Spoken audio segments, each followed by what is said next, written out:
예배입니다. 지금으로부터 507년 전에 1517년 10월 31일 제가 날짜를 찾아보니까 토요일이더라고요. 토요일 1517년 10월 30일 토요일 날 지금 우리가 찬양했던 이 찬송가를 만든 사람이 마틴 루터예요. 그 루터가 자기가 사제로 있던 성당에다가 반박문을 붙입니다. 95개 교회에 해당하는 반박문을 붙여요. 왜 반박문을 붙였냐면 그 당시에 이 로마 카톨릭이 타락의 길을 걸어갔기 때문에 반박문을 붙이는 거예요. 자기가 사제가 되어서 지금으로 말하면 목사라고 표현할 수 있겠지만 목사가 되어서 하나님 말씀을 선포하고 신앙생활을 하면서 많은 모습을 보니까 너무나 잘못된 거예요. 너무나 타락된 거예요. 우리가 잘 알고 있듯이 초대교회는 엄청난 핍박을 받았습니다. 예수님의 십자가와 부활 사건을 통해서 예수님도 고난을 받았지만 예수님을 따르던 제자들도 다 순교를 당하고 또 예수님의 제자였던 그 사도들도, 그걸 속사도로가 이야기하는데 그 사도들도 수많은 고난과 고통을 당하게 되어집니다.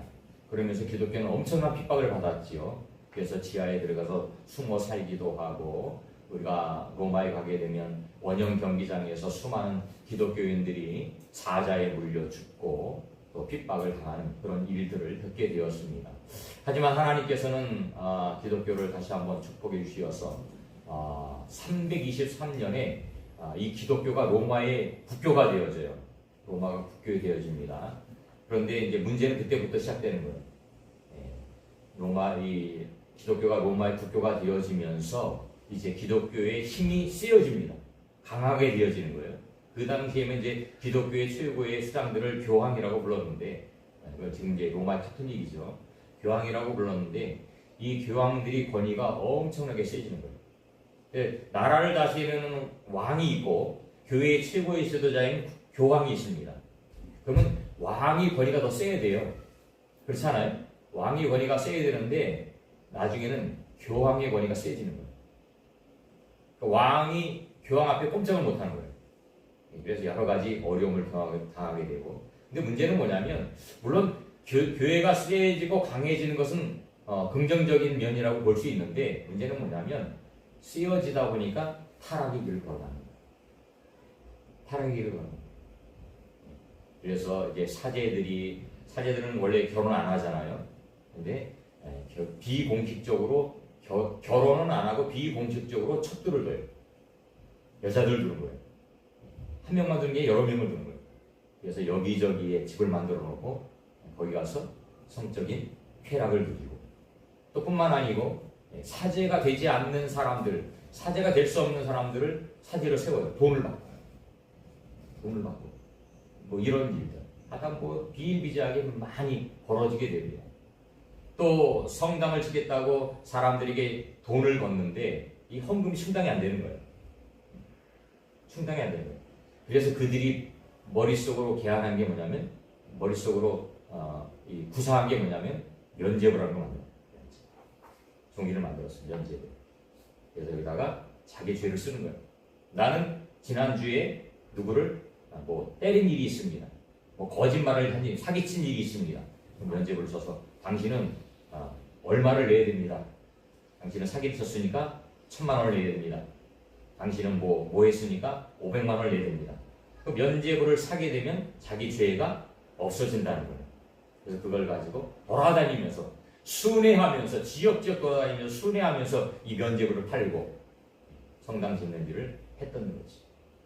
그러니까 이 마틴 루터가 자기가 사제가 되고 보니까 이게 죄악들이 보이기 시작하는 거예요. 이대로는 안 되겠는 거예요. 그래서 도저히 참지 못하고 자기가 사제로 있었던 이 비텐베르그라는 도시는 독일의 약간 위쪽에 있는 도시인데 그곳에 있는 성당에 그러니까 토요일이죠. 토요일날 붙였다는 거는 이제 주일날 오는 성도들이 보라는 의도에서 이렇게 붙인 것 같아요.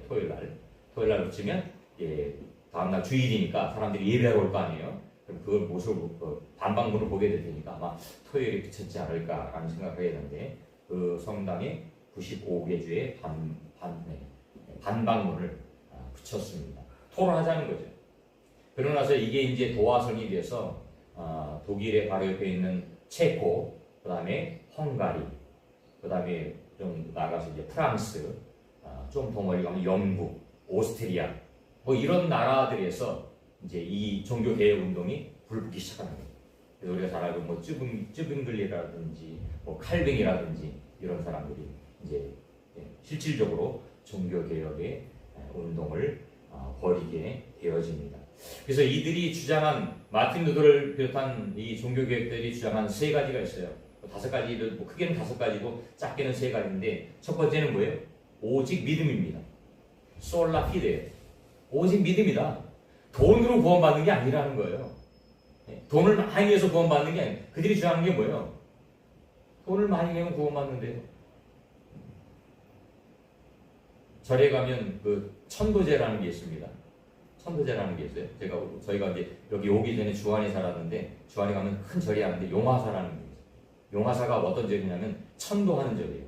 죽은 사람 위패를 모셔놓고 그 사람을 위해서 복을 빌면 지옥에 있는 사람이 극락으로 가고 뭐 이런 거짓말을 하는 거예요. 사기죠, 완전히 사기예요. 종교 사기예요. 근데 이 종교 사기를 교회 안에서 한 거예요.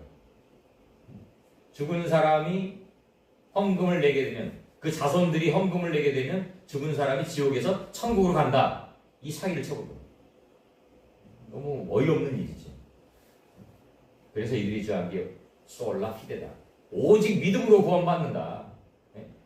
물질로 돈으로 받는 게 아니다. 죽은 사람을 위해서 기도해봐야 아무 소용없다. 그것을 이야기하는 겁니다. 또 오직 은혜다.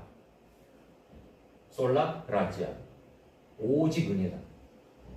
내가 잘해서 내가 잘나서 아니에요. 내가 열심히 해서 아니에요. 하나님의 전적인 은혜예요. 저와 여러분들을 택하는 하나님의 전적인 은혜예요.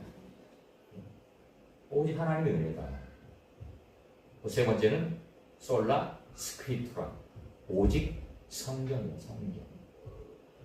이 당시만 해도요. 교황이 성경의 권위보다 더 높았어요. 교황이 성경을 해석하는 대로 그게 맞다고 그랬어요. 아니에요. 성경이 가장 높이 있는 것입니다. 그 밑에 교황이 있는 거예요. 근데 오히려 성경보다도 교황의 권위가 더 올라갔어요. 그래서 잘못된 길을 가고 있는 그들에게서 나와서 개혁교회가 만들어진 거예요. 그런데 캐톨릭은 아직도 그 잘못된 길을 걸어가고 있는 거예요. 그래서 가톨릭은 자기네들은 큰 집이고 개혁교회는 작은 집이다 이렇게 말하고 있잖아요. 잘못된 표현이에요.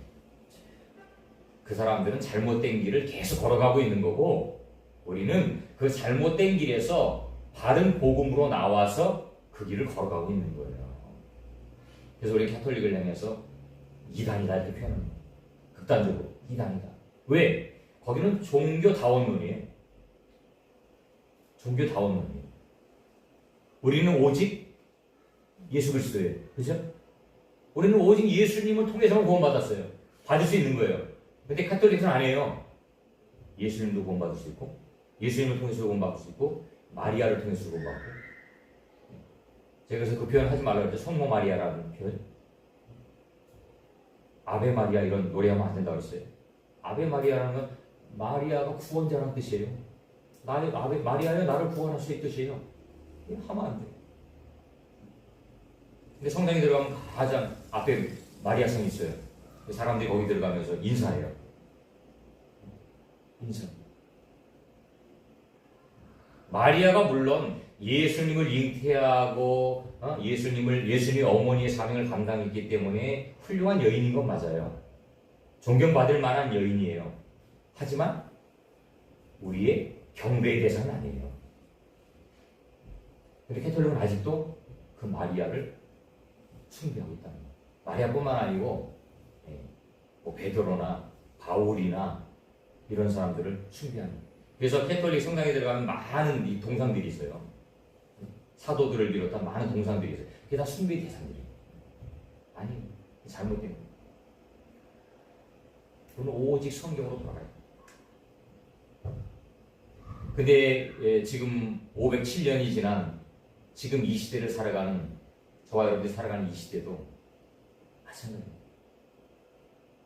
지금도 우리는 개혁을 해요.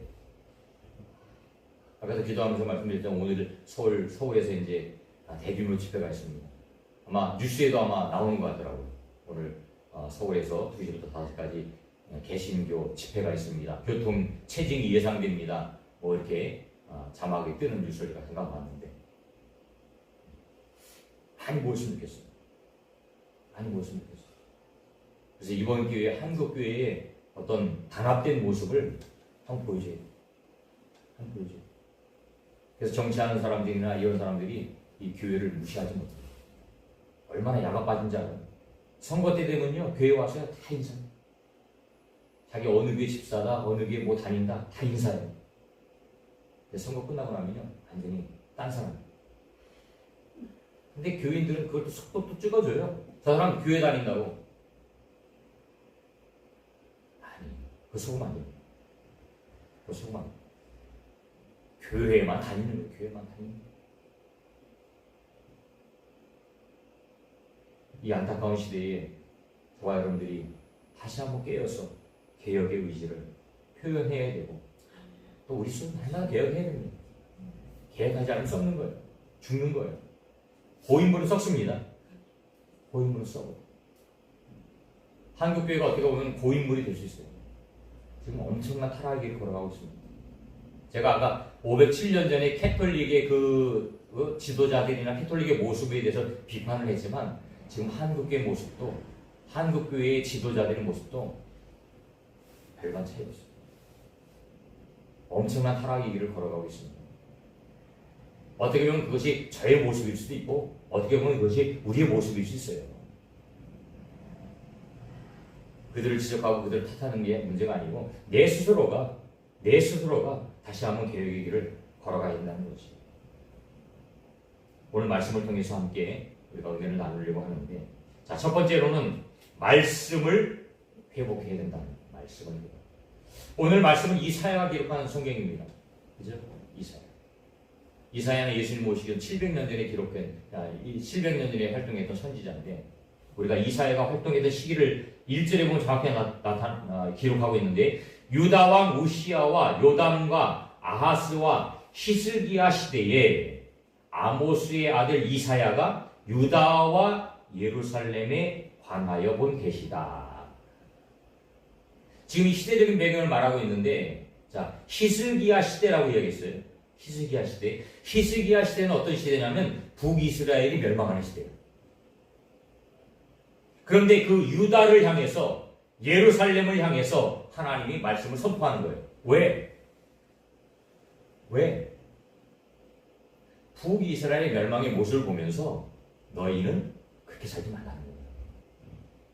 북이스라엘이 멸망했는데 너희는 바른 길을 가라는 거예요. 북이스라엘이 왜 멸망했습니까?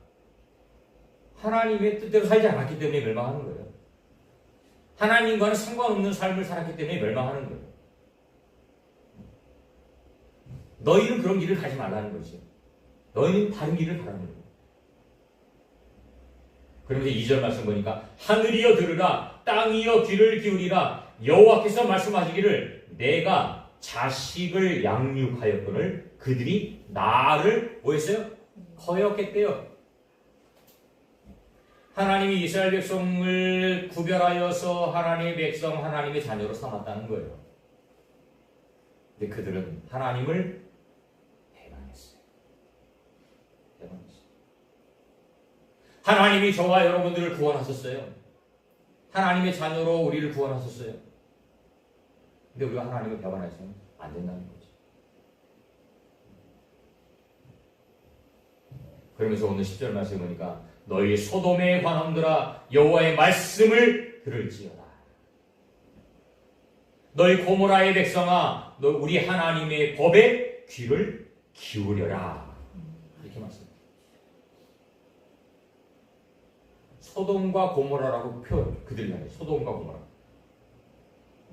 소돔과 고모라가 어떤 땅이었어요? 창세기 19장에 나오죠? 멸망받은 땅이에요. 지금 이스라엘 백성들을 향해서 소돔과 고모라로 표현하고 있어요. 너희도 그 소돔과 고모라 같은 삶을 살고 있다는 거예요. 소돔과 고모라가 어떻게 살았는데요? 동성애가 많은. 오늘 서울광장에서 모이는 최고의 이슈 중에 하나는 동성애입니다. 동성애. 동성애를 우리가 막자. 동성애를 방지하자.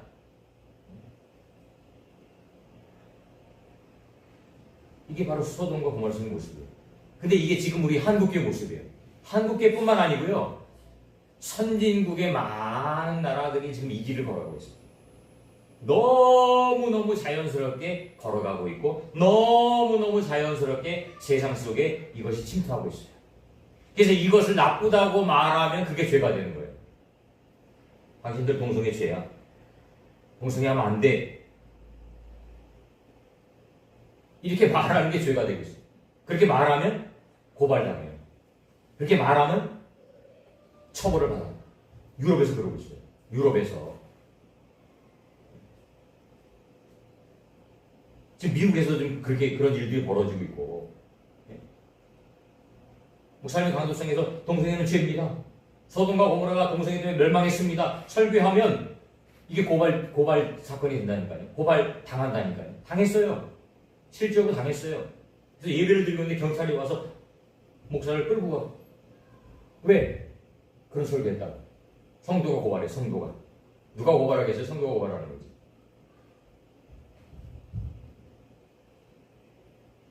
그게 지금 이스라엘 백성들의 모습이고 지금 이 시대를 살아가는 우리의 모습이에요. 남의 모습이 아니에요. 우리의 모습이에요. 텔레비전에 보면 동성애자들이 얼마나 많이 나와요. 네? 너무너무 자연스러워요, 이제는. 처음에는 그 모습이 굉장히 거부스럽고 부담스러웠는데 어느 순간부터요. 너도 나도 나 동성애자야. 자연스럽게 나와서 활동하고 뻗어시 활동하고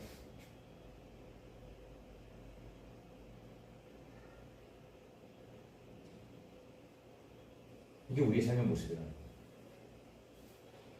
이게요 어느 시대, 어느 순간, 어느 상황이 지나가게 되면 이제는 더 이상 걷잡을 수 없는 그런 막다른 길에 이르게 되어지는 거예요. 몇 년 전에 이태원에서 할로윈 축제하다가 수많은 사람이 죽었잖아요. 그 할로윈 축제가 왜 만들어진 건지 아세요? 그게 종교개혁 기념주의를 희석시키기 위해서 사단이 만든 거예요. 10월 31일 날이 할로윈 데이예요.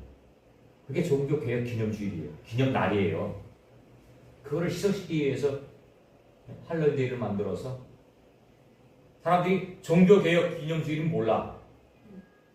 근데 할로윈 데이는 교회 다니는 사람이건 안 다니는 사람이건 다 알아요. 그리고 우리나라 사람들이 왜 미국에서 만든 그 할로윈 축제 데이를 왜 하려고 그렇게 모여서 난리를 치는 거예요. 올해 또 한다고 하는데 그렇게 사람들이 많이 죽어나갔는데 또 한대요. 참 심각한 문제죠.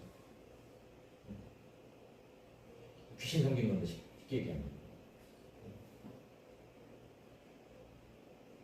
이게 우리 모습이라는 거예요. 말씀이 떠나니까 말씀이 떠나니까. 너희 소돔에 관한들아 여호와의 말씀을 들어라. 너희 고모라의 백성들아 하나님의 법에 귀를 기울여라. 하나님 말씀 귀를 기울여라. 그게 살 길인데, 그게 생명인데. 근데 그러면 하나님의 말씀을 떠납니다. 하나님의 말씀을 떠납니다. 지금 복음을 전해도요 많은 사람들이 듣지 않습니다. 귀뜸에도 안 들어요. 제가 항상 이야기하잖아요. 교회 안에 있는 비그리스도인. 교회 안에 있는 비그리스도인. 왜 교회를 나올까요? 왜 교회를 나올까요? 여러 가지 이유가 있겠죠. 첫 번째는 우리 엄마 아빠가 나가니까 나도 나간다. 두 번째는 다른 종교들보다는 교회가 조금 폼나고 멋있으니까 나간다. 요즘 교회들, 큰 교회들은 의리하게 정하죠. 어마어마하게 정하잖아요. 주차장도 잘 돼 있고. 그런데 다니면 양복 입고 다니고 하면 사람들이 멋있네, 멋있게 보이네. 왠지 절에 같은 데 가면 조금 좀 낙후된 것 같고 뒤처진 것 같고 교회만 다니나요? 활동도 해요. 노래 잘하는 사람들은 성가대들 가서 찬양도 하고 뭐 여러 가지 봉사한다. 근데 문제는 뭐냐? 그 안에 복음이 없다는 거예요. 그 안에 말씀이 없다는 거예요. 그냥 다니는 거예요. 취미생활 하는 거예요. 취미생활. 그냥 종교생활 하는 거예요. 내가 하나님 만난, 예수님 만난, 성령님을 만난 그 구원의 기쁨과 감사와 감격으로 우리가 봉사하고 활동하고 찬양하고 예배해야 되는데 그게 없으니까 그냥 와서 앉아있다가 시간 보내다가 가는 거예요. 그리고 나는 예배를 드렸다. 나는 교회에 다닌다. 이렇게 말합니다. 근데 문제는 뭐냐면요. 이런 사람들은 결정적인 순간이 오면 떨어져요. 결정적인 순간이 오면. 하지만 저는 진짜로 하나님을 만난 그 감격을 경험한 사람들은 어떤 환란이 오고 어떤 역경이 와도 결코 떨어지지 않습니다. 흔들리지 않아요. 시편 23편의 말씀입니다. 시편 1편의 말씀과 시냇가에 심은 나무 같은 거 흔들리지 않아요. 여호와가 우리 목자가 된다는 사실을 인정하는 거예요. 말씀을 회복해야 됩니다. 말씀을 회복해야 됩니다. 듣고 읽고 고백하고 계속해서 이 말씀이 우리 삶 속에서 적용이 됩니다. 그 귀로만 듣던 하나님을 인격적으로 만나야 됩니다. 그러니까 저는 항상 기도하면서 그래요. 우리의 신앙의 출발점은요, 예수님 만나는 거예요. 예수님 만나야 신앙의 출발점이 되어지지, 그렇지 않으면 재미없어요. 설교도 재미없고 예배도 재미없고 찬양도 재미없고 재미없어요. 어느 순간에 그게 이제 재미를 잃어버립니다. 재미를 잃어버리니까 20년, 30년 교회 다니다가 세상으로 나가요. 이해할 수 없는 거 아니에요? 근데 예수님은 인격적으로 만났는데 20년, 30년 다니다가 어떤 일을 만나서 어떤 어려운 일을 만나서 떠나냐는 거예요. 그 당시에 봤을 때는 저 사람 예수님 믿는 것 같았는데 결정적인 순간에 떠나는 것뿐만 아니고 사람들에게 뭐라고 그래? 교회 다녀봤자 아무 소용없어. 하나님 없어. 이렇게 또 말하기까지 합니다. 이 말씀에 붙잖아요. 두 번째로는 예배를 생각해야 됩니다. 11절을 보니까 여호와께서 말씀하시되 너희가 무수한 재물이 내게 무엇이 유익하뇨? 나는 수장의 번제와 살찐 짐승의 기름에 배불렀고 나는 송아지나 어린 양이나 순녀나 피를 기뻐하지 않느냐. 너희가 내 앞에 보이러 오니 이것을 누가 너희에게 요구하였느냐? 내 마당만 밟을 뿐이라. 헛된 재물을 가져오지 말라. 분양은 내가 가증히 여기는. 지금 이들이 예배를 드려요. 제사를 드렸어요. 하나님 명령한 대로 드렸어요. 근데 하나님 뭐라고 그래요? 안 받겠다. 안 받겠다. 왜? 그 예배는 형식적인 예배예요. 형식적인 예배. 그냥 형식적으로 드리는 예배니까 하나님 기뻐하지 않는다. 유다 백성들이 그렇게 살았어요. 507년 전에 많은 그리스도인들이 그렇게 살았다는 거예요. 형식적으로 하나님께 예배다. 예배가 뭐예요? 예배는 내 마음을 하나님께 드리는 거예요. 내 마음을 하나님께 드리는 거예요. 나의 삶의 주인이 하나님이라는 사실을 고백하는 거예요. 나의 모든 삶을 인도하시는 분이 하나님이라는 사실을 고백하는 거예요. 그래서 하나님과의 교제의 시간입니다. 예배는 교통의 시간입니다. 하나님과의 만남의 시간입니다.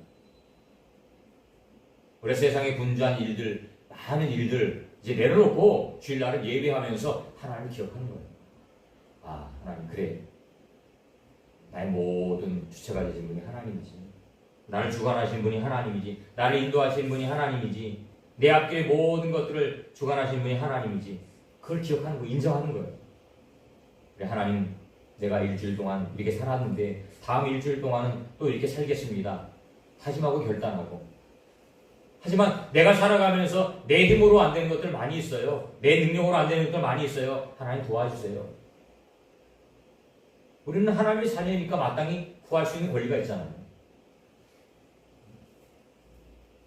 이게 예배예요. 그래서 우리가 하나님께 감사하는 마음으로 기도도 드리고 찬송도 드리고 물질도 드리고, 그죠? 헌신도 드린다고 그랬잖아요. 근데 한 가지 받는 게 있다고 그랬어요? 말씀을 듣는 거예요. 그 말씀을 받으면서 그 말씀 속에서 하나님의 음성을 듣는 거예요. 하나님, 그래요. 제가 이렇게 살았는데 말씀 들으니까 제가 잘못 살았네요. 말씀을 들으니까 더 열심히 해야 되겠네요. 말씀을 들으니까 아, 이런 것들은 내가 바꿔야 되겠네요. 이런 결단이 있는 거예요. 그 길을 위해서 가는 거죠. 그렇다고 우리 삶이 완전히 한 번에 확 바뀌나요? 그렇진 않아요. 조금씩 조금씩. 완전히 확 바뀌는 순간도 있어요. 성령님이 내게 강력하게 임할 때 완전히 확 바뀌죠. 우리 예배를 점검해야 됩니다. 마지막으로 세 번째는 삶을 회복해야 됩니다. 삶을. 행함이 없는 믿음은 죽은 믿음입니다. 행함이 없는 믿음은 죽은 믿음입니다. 삶을 회복합니다. 오늘 16절 말씀 보니까 너희는 스스로 씻으며 스스로 깨끗하게 하여 내 목전에서 너희 악한 행실을 버리며 행악을 그쳐라. 이렇게 말씀합니다. 악한 행실이 뭘까요? 살인하고 도둑질하고 죄 짓는 걸까요? 물론 그것도 포함되겠지만 여기서 악한 행실은 하나님과 상관없는 삶을 살아갑니다. 하나님을 배반하는 삶을 살아라. 이걸 버리라는 거예요. 이걸 버리라는 거예요. 하나님의 영광이 되는 삶을 살아야 된다라는 것이죠. 우리 그리스도인들은 나 자신을 위한 삶이 아니고 남을 위한 삶을 살게 되죠. 남을 위한 삶을 살아야 돼요. 그것이 하나님이 원하는 거예요. 하나님을 사랑하는 것 같이 내 이웃을 네 몸과 같이 사랑하는 거예요. 이게 하나님의 명령이에요. 그래서 구약 성경에 보면 하나님은 이웃을 사랑하는 법을 이야기하잖아요. 항상 너만 잘 먹고 살지 마라. 고아를, 과부를, 가난한 자를 항상 기억하라. 너만 잘 먹고 살다면 하나님의 영광이 가려지기 때문에. 17절에도 선행을 배우며 정의를 구하며 학대하는 자를 도와주며 고아를 위하여 신원하며 과부를 위하여 변호하라. 삶 속에서 너희가 하나님의 백성이고 하나님의 자녀인 것을 나타내라는 거지. 근데 507년 전에 그들의 모습은 그렇지 않았어요. 엄청난 부를 축적하면서 그들을 돌보지 않았어요. 마틴 루터에 보면 마틴 루터가 올 때는 그건 분명히 하나님 뜻이 아니었어요. 그래서 개혁을 했죠. 지금 이 시대 마찬가지입니다. 많은 종교 지도자들이 타락의 길을 걸어가고 있습니다. 제가 이렇게 말하는 저부터도 하나님의 부끄러운 모습이 있을 수 있겠지만 이제 수준이 높아지니까 삶의 수준이 높아지니까요 너무나 그런 일들을 자연스럽게 걸어가는 거예요. 우리 스스로 목회자인 저와 우리 목회자인 모든 사람들 먼저 스스로 하나님의 바른 모습으로 세워지고 우리 성도들도 그런 모습으로 세워질 수 있도록 우리가 기도하는 거예요. 기도해야 돼요. 한국교회가 점점 위기 속에 빠져가고 있습니다. 기독교인다운 기독교인들이 점점 없어지고 있어요. 사라지고 있어요. 존경할 만한 기독교인들이 없어지고 있다는 거예요. 우리 모두가 하나님 바른 모습으로 세워졌습니다. 다시 한번 개혁의 모습으로 나아가서 진정한 그리스도인 모습으로 살아가면서 하나님의 영광을 드러낼 수 있는 저와 여러분들이 다 되시기를 주님의 이름으로 축원드립니다.